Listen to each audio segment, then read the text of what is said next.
All right, good morning. Good morning. My name is John Pack. I'm the Vice Chair of Carson City Republican Party, and with me is Lucia Maloney, my colleague, and we're here with Gene Munnings, who's running for Justice of the Peace. Yes. Very good. Well, welcome. Welcome. So go ahead and, if you want to take some time and walk us through a little bit of your background on what led you to want to run for office. Well, it goes way back, as I've always been working in when I've worked and when I've had my own business. I always was helping people, and I've seen so many people that have been railroaded through the system, and all they needed was somebody to address the issue, why they were there in the beginning, and they would never have been back. And that just hurt me, especially with my stepson, and he died over it because he just gave up living, because all he wanted was a father figure when his father killed himself when he was 9. And I tried to adopt him. They wouldn't let me adopt him because he was over 25. And I said, well, it doesn't matter if he wants to be. No, we can't do that. But, I just see this as a position that you can help other people. It's not to punish, it's to help for the most part. And as when I was a pastor years ago, a lay pastor, there's one thing I can do that I never could do there in my church. I can marry people. I never had anybody. I was the youngest person in the church, so nobody was getting married. They were dying, and in those 18 months, I had 9 funerals. So, and they were all people I knew. So I said, well, I understand the funeral, but I'd like to do the married part. Other than when I married I kind of remarried myself when we did the vows in Baltimore. They said, well, since you haven't done it, you can do it yourself. And so I kind of did. I said, do I take you? And it was odd. It was the Sunday they closed. But it was something, and I just like to help people. And if they're getting married, you need to go over some things with them. What do you see as the single most important qualification for the job, and how would you show that? They have to be honest and have integrity. And you show it by what you've done in the past. It's not a political position, and it's not really, you don't need to be a lawyer, you just need to be a human being and care about people. And that's all it is. And listen, you have to listen and be empathetic. Very good. Just to follow up on that, do you have any legal experience, or how will you approach that part of the job? That part, well, I know little of it, very little of the legal part. I know that they have traffic tickets, small claims. They're mostly misdemeanors, and if it's a felony, they have to just hear enough evidence to go to the next one. That's basically all it is. And you're 24 hours a day you're on call, which is not bad for me. If somebody gets arrested and they need to get a bail or they need to get a warrant, and you have to be able to do it at any time of the day or night, which is fine with me. Thank you. The next series of questions are about judicial ethics. How would you ensure impartiality and fairness in your rulings? Well, if I knew the person in front of me, I'd have to excuse myself, because I can't make a ruling on anybody that even if it's through, and I know too many people, but that's when you're out in the public all the time. But impartiality, I have to, I'm open. I want to hear. You ask the person, what happened? You want the details. I don't care. You're not admitting guilt. You're not denying guilt. I just want to hear what the version is. What's happened and why, and then you address it from there. And can you tell us about a situation or has there been a situation where you faced a potential conflict of interest? And if so, how did you address it? No, I've never had that before. That's totally fine. No, I've never had that. Even in business, never had that happen. That's totally fine. And what steps will you take to maintain public trust and confidence in the judiciary? It's always open for anybody to come in. They can tape if they want to. I don't mind. And they can, it's just open. You want it as visual as possible, and transparent. because you don't want anybody to say, oh, he's hiding something. Great. And what kind of principles or philosophy would you have regarding sentencing when you had to do it? Well, there is a guideline that you could go by, but it depends on this, the person, why it was done, and then you try to get them more help. Punishment isn't going to do it so much as help. If they stole from a store and it was for from somebody you find about it, if the store is willing to take them to reimburse and to work so many hours community service time for them, so that because then they'll learn. Right. And how would you approach sentencing then in these cases that are non-violent versus violent? Would there be a difference in the way you looked at it, or was it? Well, violent, you have to find out what was behind it. A lot of violence is because they've had, after I saw the movie Michael, that was my childhood. I know about being beaten with a belt from my dad and mom, so I know how that feels and how that really makes you feel bad. And I can understand how many kids have probably been abused, and they take it out on people. And so you have to go back to they need mental help so they can address that. And if they can get past that, they won't have that problem. But there is no excuse of being violent on a woman, none. That's like a red line. You do not hit another woman. I was the one thing I was brought up. You do not touch your sisters. If you do, it's a beating. And they lied a lot because they like to see me get beat. He spit on me. Oh, you did. What factors do you consider when deciding whether alternatives to incarceration are appropriate? The person's you were talking with the person himself. What is that best for them in the long run? Incarceration doesn't do a lot for a lot of people. That's like the last thing on the line. It's what other alternatives do they have? If they need counseling, do they need medical help? Do they need addiction help?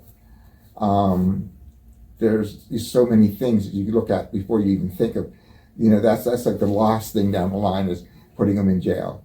And if it is, it would only be for a weekend. Because if they have a job, you don't want them to lose their job. That's important. Sure. What role do district judges play? Changing topics a little bit. What role do district judges or justice of the peace in your case play in upholding federal, state, and local laws regarding immigration within your jurisdiction? Immigration? No. If they're not here legally, they've broken the law. That's it. There's no. If whatever they get after that, it doesn't matter. They've already got the first strike against you, and then they should be. Then you ask them why you came here. What was you find out the reason, and then you address. That's the person should be addressed to be sent back to where they came from, unless it was they were brought here as a child, and they wouldn't have any say over it. Then you have to work with it beyond that. Okay.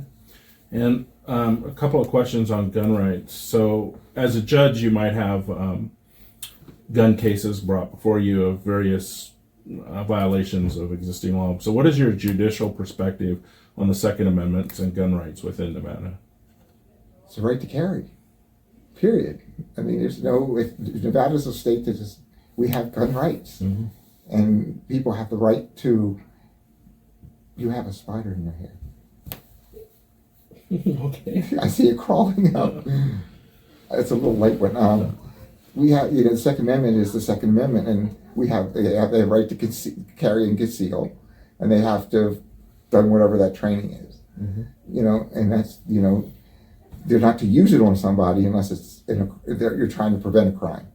To use it in a crime is against the law. Then you've broken the law. And how do you balance individual rights with public safety concerns when adjudicating cases involving firearms? That's how it was used or brought out. If it was used in protection, then that they have the right to be in protection. If you're using it aggressive, then you remember all the people you could have been affected with it. Okay. And you don't go into a school just to kill one person. There's a whole bunch of students and people that are witnesses to this, and they're going to be marked for life. Right.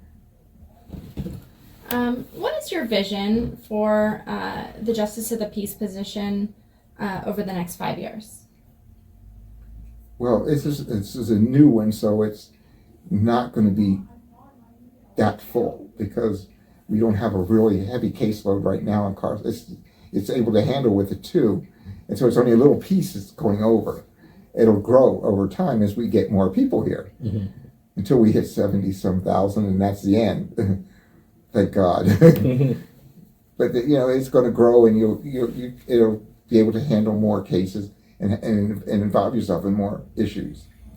And what are your top priorities if elected, and how will you measure success? My top priorities is how many people that I've helped and sent to alternative treatments. That's and then they don't come back. The success is that it's worked and they're not reoffending at all. That's what I look forward to. Because I wanted to have a peaceful society that the crime goes away. And so you're sitting here in the Carson City Republican office. Why should Carson City Republicans support your candidacy? Why? Well, because I've been involved with the party since I've been here. I've been a Republican since in Baltimore. When I did it starting when I was 17, because I was an election judge for nine precincts, because they didn't have any Republicans. And that's how I became a Republican. And then, because I didn't care, I just said, $1,000 twice a year, every 3 years, which is great. And then you start reading about Ronald Reagan and all. And I said, well, I understand. I believe in him. And that's how it convinced me, was when he says, hi, I'm from the government and I'm here to help you. Close the door. Because I've seen what the Democrats do, personally. And that, they ran over things, and it's bad. But I see as Republicans want to help people, and we speak up for the majority of the Americans now. It's not for the rich and wealthy. It's for everybody, which is nice that we've come down to representing the everyday people. And what distinguishes you and your judicial philosophy from that of your opponents? Do you have anything you'd like to add? Well, I'm not a lawyer. He's a lawyer, and all he's been involved with is prosecuting. I'm not into that. I'm into helping people as much as I can. And I'm still into community service, because they asked me, am I going to give up some of this stuff? I said, no, I'll still be in the Carson Follies, and I'll still be a king at the Living Nativity. There's only 2 of us left that are in it since 2001. They're still able to stand. And, I don't want to give up any of the community things that I do, because it's important to me to be still involved with everything, regardless of your judge. Plus, I get to drive down Carson Street for my church in my truck with everybody on board. I said, my pastor fell in love with that old thing. And I said, well, when I die, it's yours. You have to figure out how to maintain it. There you go. All right, just a couple last questions. Questions 6. While what you're running for is not a partisan job or a candidate, Yes.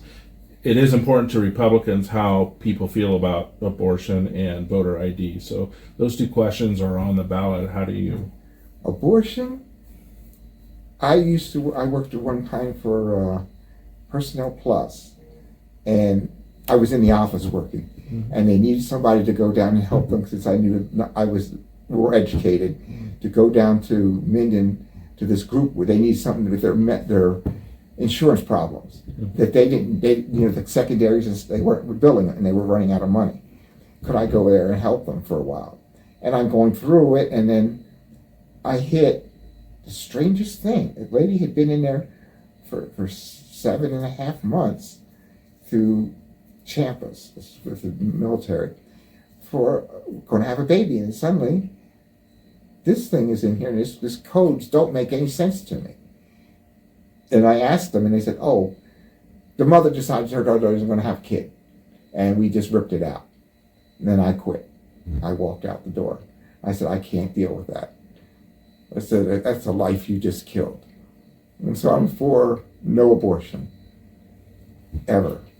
And voter rights, I believe that you should show an ID. When I first came a voter, you had an ID and you had to show it. And that was in Baltimore. You had to show your ID. I like it to be only one day of voting. The early voting I couldn't get over when I came here. That there was such a thing.